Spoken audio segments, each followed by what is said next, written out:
Here we are discussing a very important question from the chapter mensuration. The topic is volume of combination of solids. Question is, a solid consisting of a right circular cone of height 120 centimeter and radius 60 centimeter is standing on a hemisphere of radius 60 centimeter is placed upright in a right circular cylinder full of water such that it touches the bottom. Find the volume of water left in the cylinder if the radius of the cylinder is 60 centimeter and its height is 180 centimeter. I think question is clear. This is a right circular cylinder, and inside this circular cylinder a hemisphere of radius 60 centimeter surmounted by a cone of radius 60 centimeter and height 120 centimeter has been placed. So we have to find the volume of water left. How we will get it? Simply we have to first calculate volume of cylinder, volume of cone, volume of hemisphere, and the required answer we can get very easily by subtracting volume of cone and volume of hemisphere from volume of cylinder. That will give us the volume of water left inside the cylinder when cone and this cylinder where cone is surmounted on this hemisphere is placed inside the cylinder. Okay, so what is given here? First of all, we will note down it. Here radius of cylinder, radius of hemisphere and radius of cone all are same, that is 60 centimeter. Radius of hemisphere is equal to radius of cone is equal to radius of cylinder. Suppose this is R, which is 60 centimeter, and height of cone, suppose this is small h and this is 120 centimeter, and height of cylinder, suppose this is capital H, this is 180 centimeter. Okay, so volume of water left in the cylinder will be equal to volume of cylinder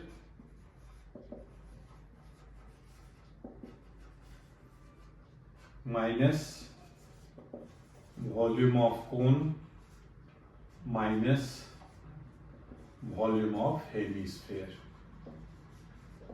Very simple. Now what is the formula for volume of cylinder?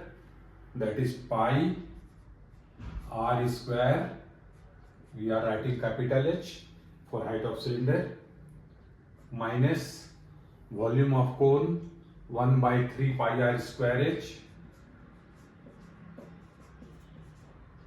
minus volume of hemisphere 2 by 3 pi r cube.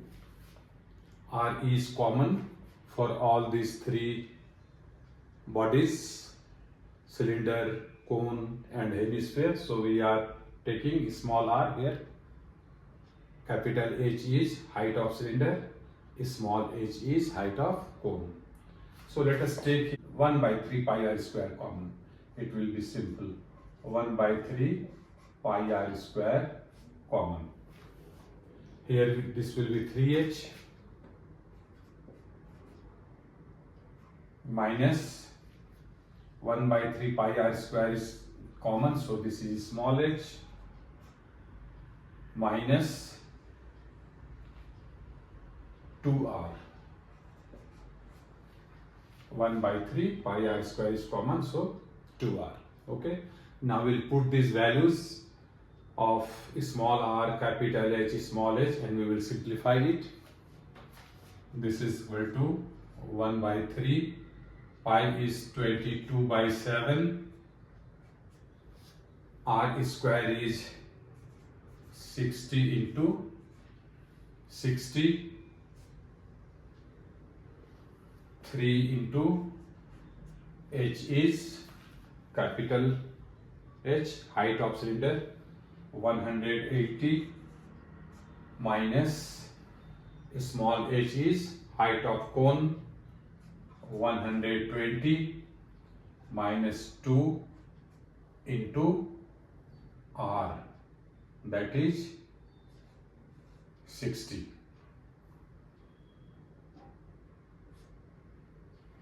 Correct? Here we can cancel out 3 with this 60. This will be 20. So this is 22 by 7. 20 into 60. This is 1200 into 540 minus 120 and minus 120, 240. So this is equal to 22 by 7 into 1200 into 300. Let us simplify it. This is 22, 12 3s are 36 and 40 divided by 7. Let us multiply these two numbers. 30 will be here and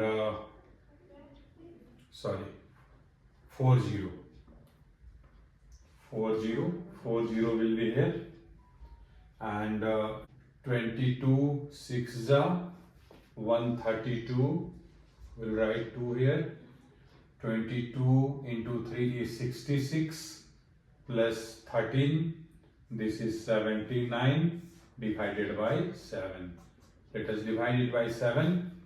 7 1 ja 7.